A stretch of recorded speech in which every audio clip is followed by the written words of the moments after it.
good morning. I hope you're having a good day. Today, Good afternoon, ladies and gentlemen. We're requesting you to proceed back to Russia. The session is about to begin. Thank you. okay. So after this introductions, today I'm in a World Volunteer Conference. So it is a big, huge event that is first time hosted here in Abu Dhabi.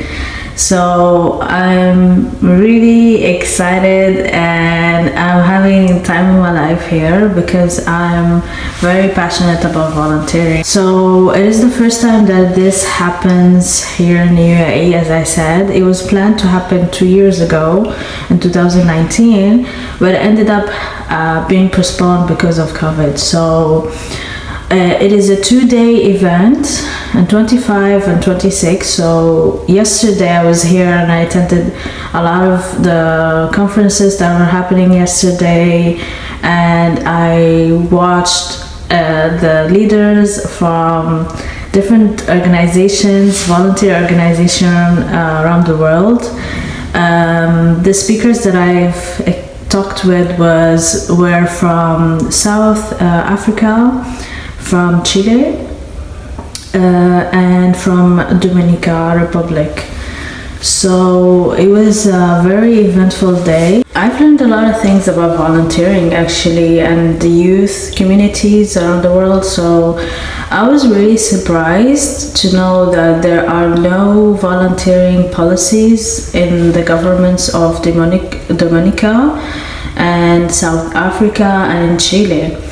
These governments or these organizations are trying to create policies for volunteers so they could have their own rights and know their own regulations and what is for them and what is against them in that country. They're still pursuing these policies and trying to come up with ideas with the help of the youth.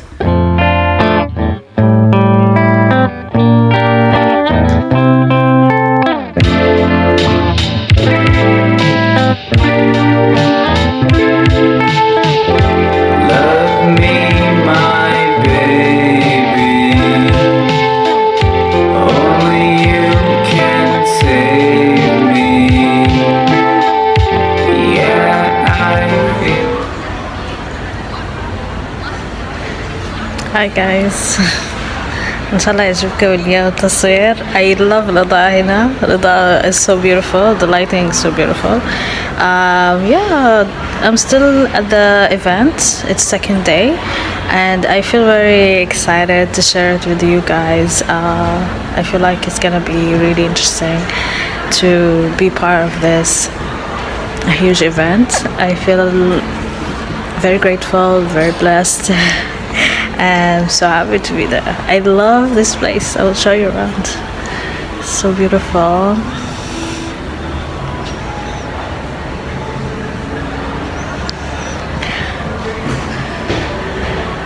Greenery and light, sunlight is my favorite. Definitely love. Yes, love, heart. And yeah,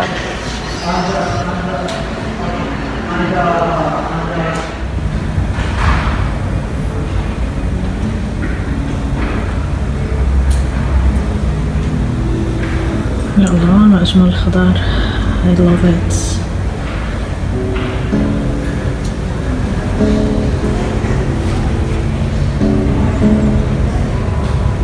So beautiful.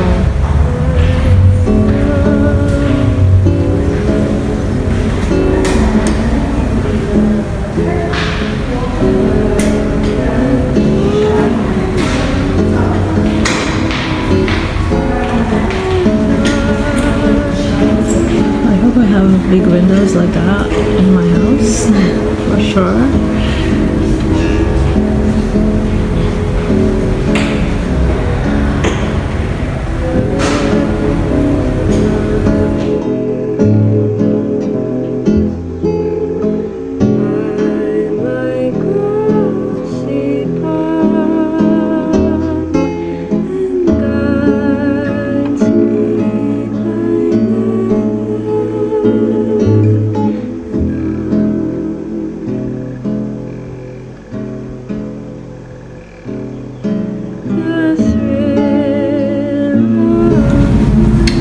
أفرجيكم البادج اللي أعطوني تبع الفولنتير، هي كل أسماء السبونسرز بالخلف، و this is a private access badge عشان نحضرهم، والأوفيت الفيست اللي أعطوني إياها تبع الفولنتير تبع الفولنتير.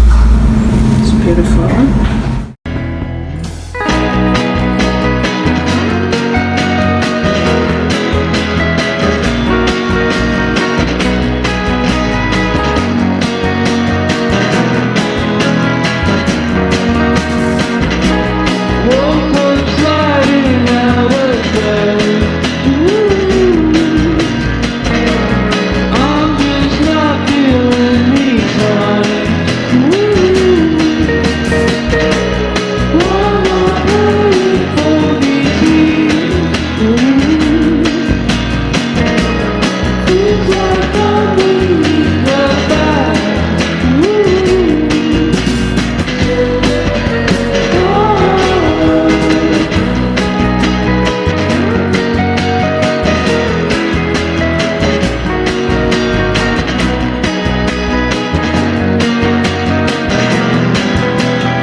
There are about 1.8 billion young people around the world, and not all of them have the opportunity to be on streets or to be working in an office or be volunteering at an organization or doing any of the good work, because they have to go and earn. They are time poor, they have to fetch water for their family, they have to go and earn livelihoods for their family. It's a fluid category of experiences that vary from one country to another. For instance, UNICEF, which we heard earlier on, considers young people who are under the age of 24.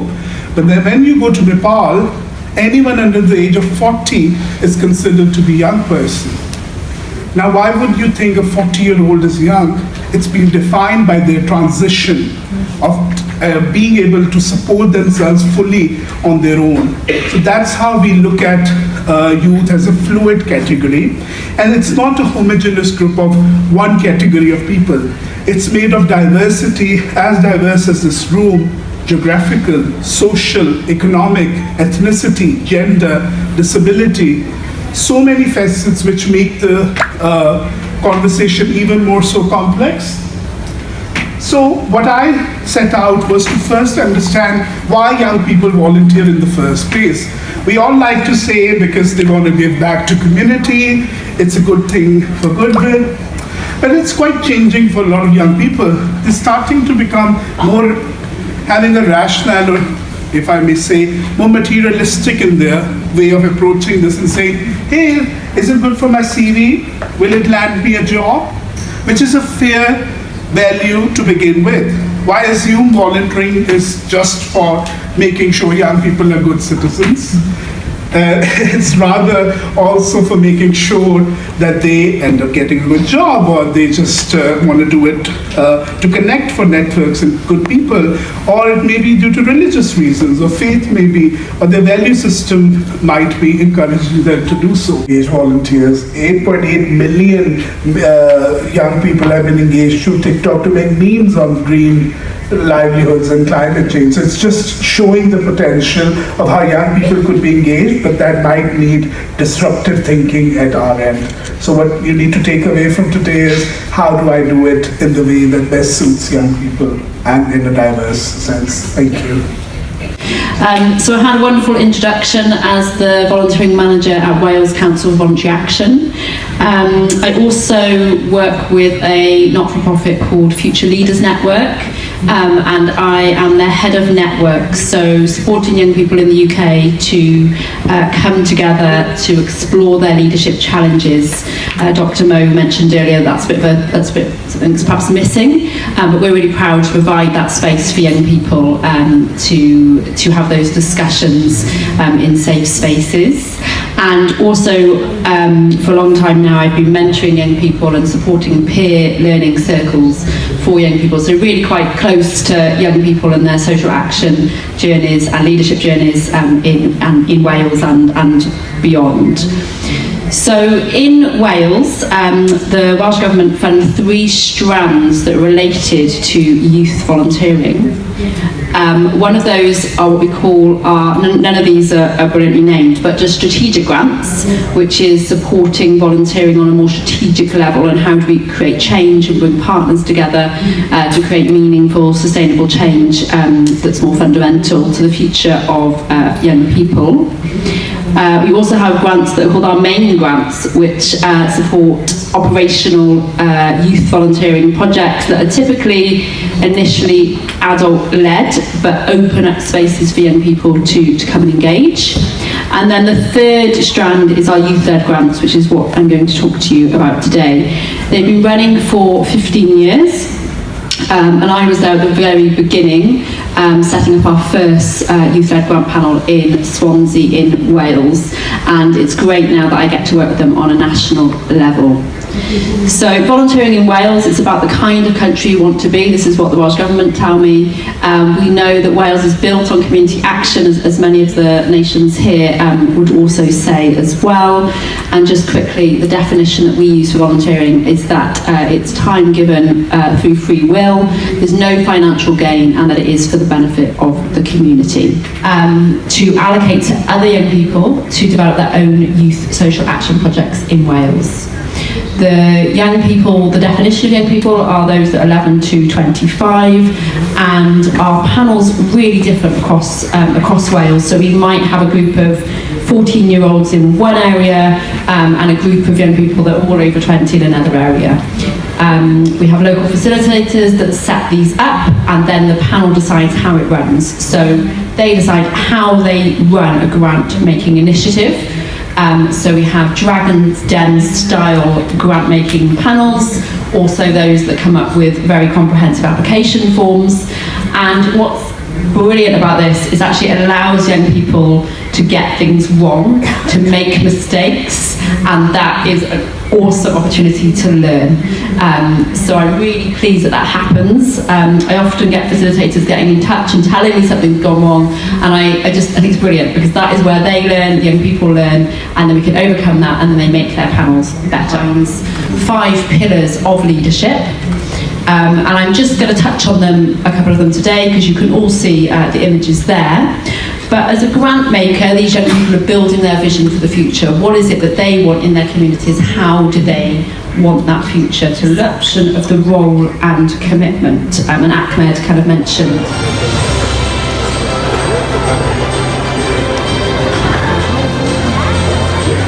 Volunteering hours, right? And all of these badges. You can tell us a bit about that. Yeah. Actually, when I think about what motivates me to be involved in volunteering, I can say 2 reasons. One of them is what I see as a direct impact after each volunteer work I do. I see the direct impact on others, on communities, on countries. Just as we saw in the session before this, the volunteer initiatives during the pandemic, how they helped to recover and to go on the pandemic. There was over 20,000 volunteers through. Another example is in Abu Dhabi recently, there was an army of volunteers who did a great job. Over 30,000 volunteers during the 6 months helped to have, probably from my experience, I've been to 4 different expos. They helped make Expo Dubai one of the best expos ever. So I'm motivated always to participate in any volunteering opportunity, because I have seen the direct impact of volunteering. The other reason I can say And by the way, this is a message for the youth, because I started 10 years ago. I was a young boy, a young guy, and volunteering helped with mental issues, such as stress, depression, etc. Appreciate your life more. I'll give you a few examples. In 2014, we went with Emirates Foundation to New Jersey after Hurricane Sandy, and we saw the families losing their houses overnight. And at that time, I was complaining about my rooms too small at home. So this is one example that makes me appreciate life, appreciate where I am, appreciate everything I have. I'm blessed. Yes. And it was really just an information session. And we had all these young people dial in because they thought it was going to be a mental health support session. And so the area, it's getting more and more attention, which is great, but it's so underserved and under-resourced that people have been reaching out to me, for example, for mental health support, which is, I would love to provide. It's not something I do.